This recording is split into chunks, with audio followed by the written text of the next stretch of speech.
So we're going to take some time to express some things this segment and call out the light. We're going to begin with one of my favorite childhood songs by the Clark sisters, "Pray for the USA." So we're going to share a little bit of that and go forth. I take a moment out of the middle of my day right here. I'm on my lunch break. In fact, I'm really remote today and just kind of stop by to do this as we take care of some other scenarios. I desire to be in a place where I could honor this time for myself and on behalf and with everyone. So pray for the USA.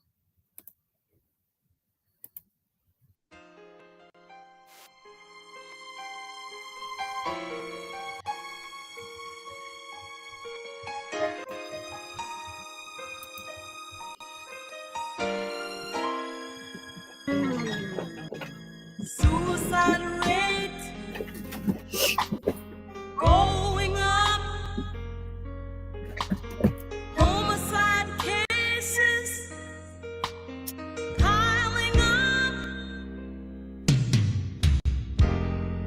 rape and killing, even with innocent little children. To those that can really see,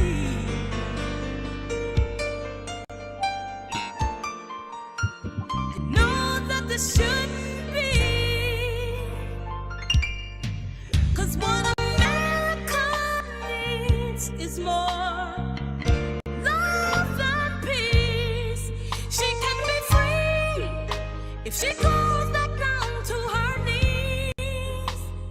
Oh, pray for the USA.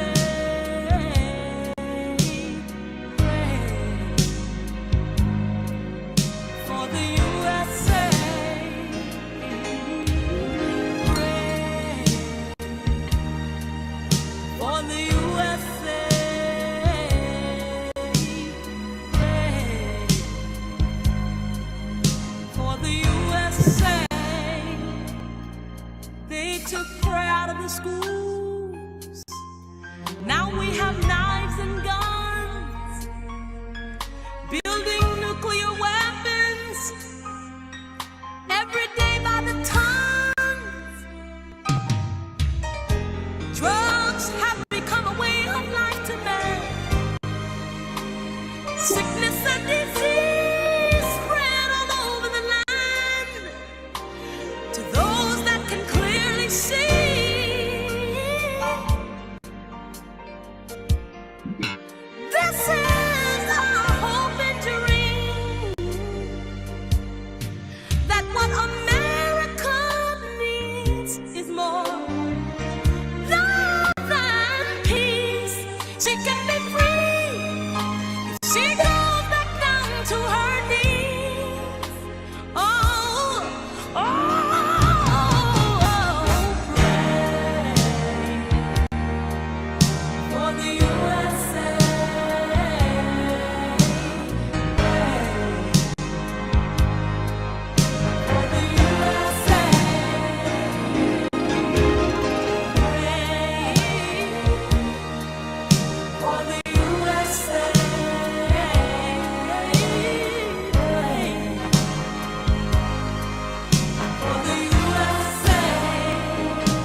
I love the sentiments of that song, encouraging us to pray, to lift it up to the light, to lift it up to the light, to lift it up in hope, to lift our country, our nation up, our leaders up, our community leaders up.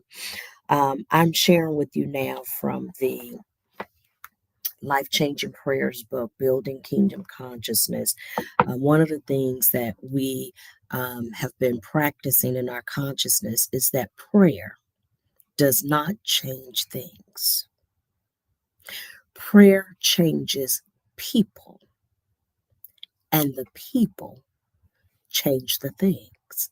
So we're praying for people so that our consciousness will be lifted. In fact, I've got a couple of prayers that I've picked out to share with you.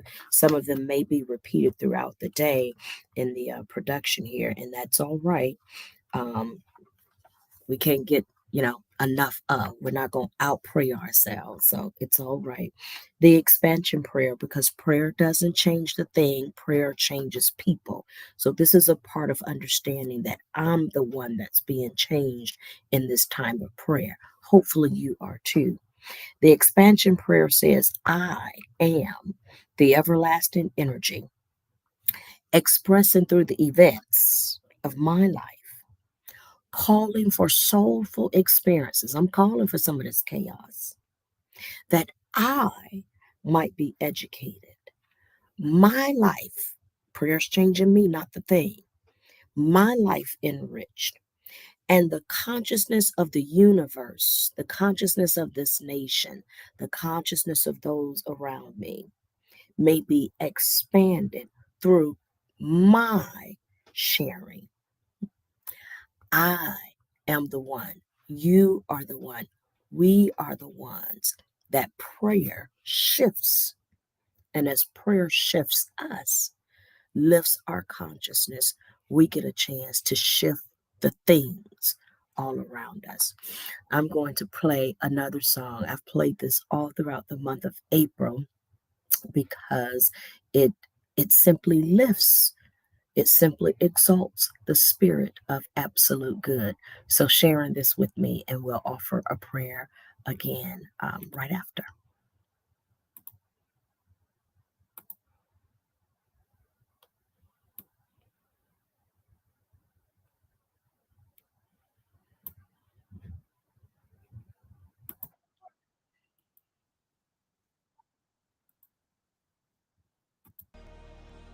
The splendor of the King, clothed in majesty. Let all the earth rejoice, all the earth rejoice. He wraps himself in light, and darkness tries to hide. It trembles at his voice, trembles at his voice. How great is our God?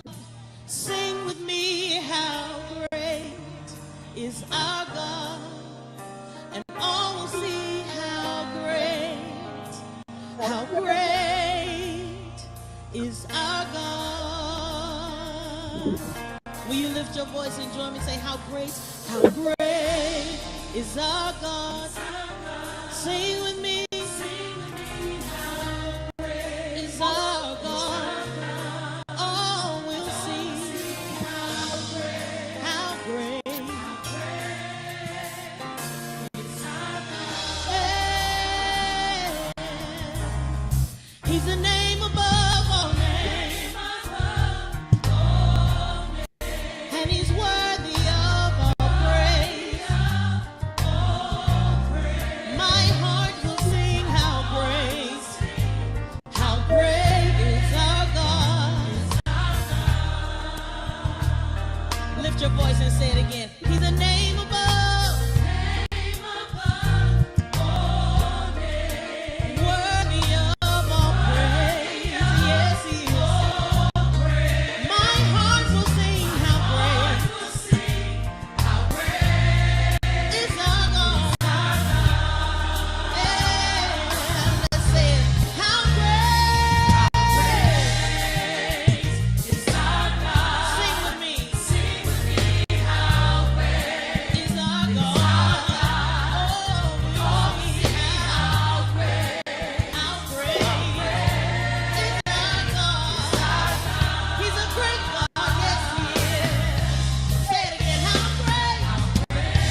I share with you this fulfillment prayer as we offer those words, how great is our God. We allow ourselves to experience the presence of God. Anything you exalt, you're going to feel the presence of. And that's why we choose to exalt absolute good. We choose to exalt that everywhere evenly present spirit of absolute good. We choose to exalt light. We choose to exalt goodness. We choose to exalt hope, love, peace over every situation, because what you exalt, what you feed is what's going to live. What you feed is what's going to live. And so we feed and we exalt the energy of the spirit of absolute good. And as we do so, again, that version of prayer, that aspect of prayer, worship as a part of our prayer, it's not changing the thing. It's not changing the country. It's not changing the school. It's not changing the protests in and of itself. It's not changing, uh, uh, uh, uh, you know, uh, uh, um, the situations. It is changing us as the people. We're in control of the situations. This fulfillment prayer says, in the presence of God, that's what happens as we begin to sing, as we begin to sing together and we begin to exalt the energy, the essence of God together. It allows us to really to create that feeling that, some things are present but you don't feel it. And so the spirit of God is always present but we don't always feel it. And so worshiping allows us to come into contact or come into alignment with the feeling and the expression, the presence of God. In the presence of God, there is only fullness. There is no emptiness in God's presence. I know sometimes it feels like the world is empty. It feels like the earth is empty. It feels like the nation is empty. It feels like the stuff in your family is empty. There is no emptiness in God's presence. There is no lack in God. There is no lack of peace. There's no lack of hope. There's no lack. There's no lack. There's no lack. There is no lack of God's presence. There is no lack in God's presence. There are no voids in God's presence. So the seeming lack of goodness that we feel we are experiencing, it exists, but it's up to us to lean into, to align ourselves with the manifested presence of God, that we might experience more of God that already is. So there is no lack in God's presence. There are no voids in God's presence. There are no vacancies in God's presence. In the presence of God, I am filled full. In the presence of God, I am fulfilled. It is through this feeling that I go out into the earth to change things. It is in this fullness that you go out in your communities to change things. It is in this fullness that you go into your families to change things. It is in this fullness that you go into your workplaces to change things. Prayer doesn't change the things, prayer changes you and me, and we must change the things. And so, even as we've sat with that song and those lyrics, how great is our God, and the declaration that I'm going to lift praise, I'm going to praise you, I'm going to exalt.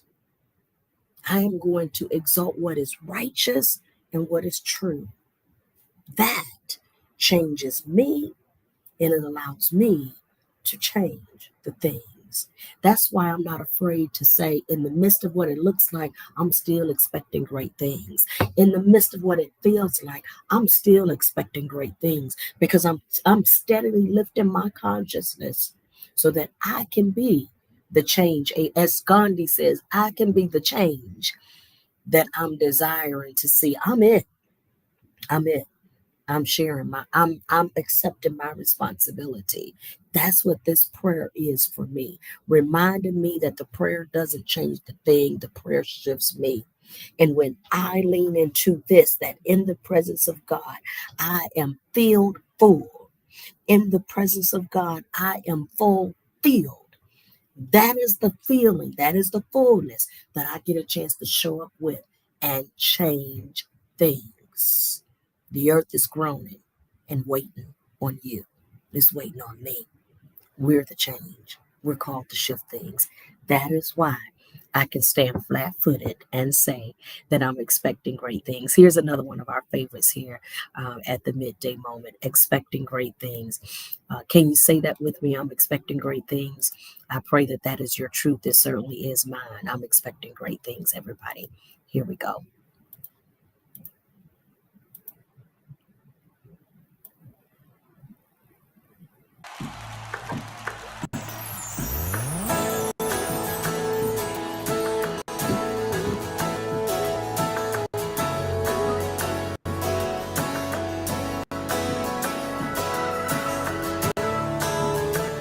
Can you shout it out one more time? I'm expecting great things.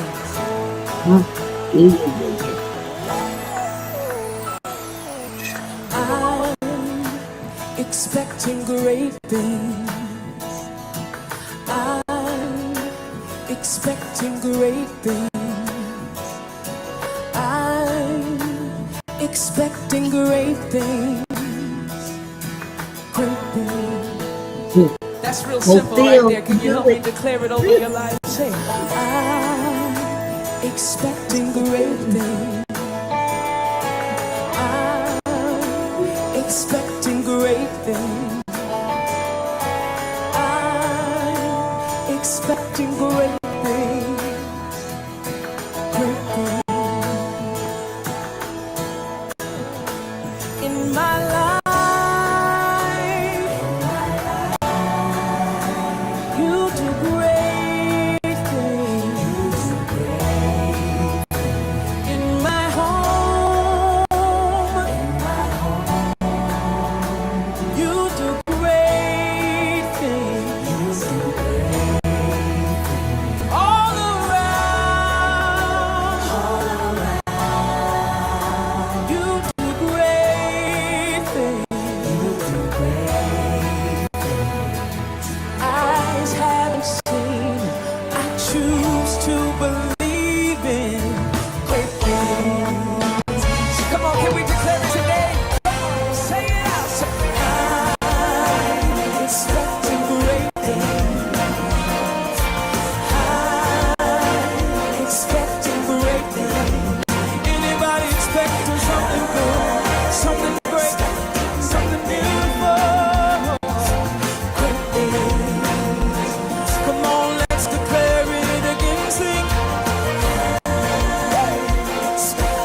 expecting great things. Oh, expecting great things. Somebody say great things. Now let me hear you declare it all over the room with me. Y'all ready? I'm expecting. Singing it. Expecting great things. I'm expecting great things. Great things. If you believe it, why don't you release a shout right there? Oh, goodness, that's one of the midday moment favorites. And let me tell you what helps you to come into agreement with such expectation. Again, prayer doesn't change the thing. Prayer ain't changing this nation. Prayer is changing us, and we change the nation. Prayer is changing you. You change the nation. Prayer is changing me because it lifts our vibration as an individual, as a soul. It does that individually, does it corporately, and we get a chance to do it collectively. And as we follow and as we allow ourselves to rise together individually, corporately, and collectively, that collective consciousness then shifts everything. So the prayer is not shifting the thing, it's shifting us. God is doing great things through me. God is doing great things through you. As we've often said here at the midday moment, you're looking for world peace? We it. We it. Just take the verb out. We it. We are the peace that we are looking for. We are the hope. It is in us. God is able to do exceeding abundantly above all we could ask or think. It's according to the power that's in us. I share with you this prayer, a part of this prayer here. It's the way shore prayer. It is the way shore prayer because this way shore prayer again, it says that we are the change agents. We're expecting great things because of what God is doing in us, through us, and as us. So we're praying for hearts and minds and souls that as we shift the consciousness of this nation, we shift the consciousness of America, we shift the consciousness of other entities throughout the globe, throughout the earth. That's what we're doing. The way shore prayer. I am God's beloved offspring. I am made in the image of God. I am made in the likeness of God. Everything that Jesus Christ was, I am. That's why we call Jesus our way shore. I am a savior. I am an awareness. I show up as awareness. I am Christ. I show up in the awareness of Christ, in the awareness of Christ consciousness, in the awareness of anointings, giftings, callings. I show up with that awareness of power in the nature through the power and then the consciousness of Christ. I show up with a healing consciousness. I show up with a delivering consciousness. I show up with a giving consciousness. I show up with a forgiveness consciousness. I show up. I am the Lord because I'm learning to lord over this soul right here that I might show up to do great things. I am king. I am a part of God's royalty. I'm not what other people said I am. We all are, as the image of God. We are. We are a part of the priestly anointing. And I am little g God. That's John 10. Haven't I said that ye are gods? Everything that Jesus Christ said about himself, I can say about myself. This is why I'm expecting great things. This is why God is able to do exceedingly abundantly. This is why God is doing great things in this nation and throughout the globe. Because I am the light of the world. I am the salt of the earth. I am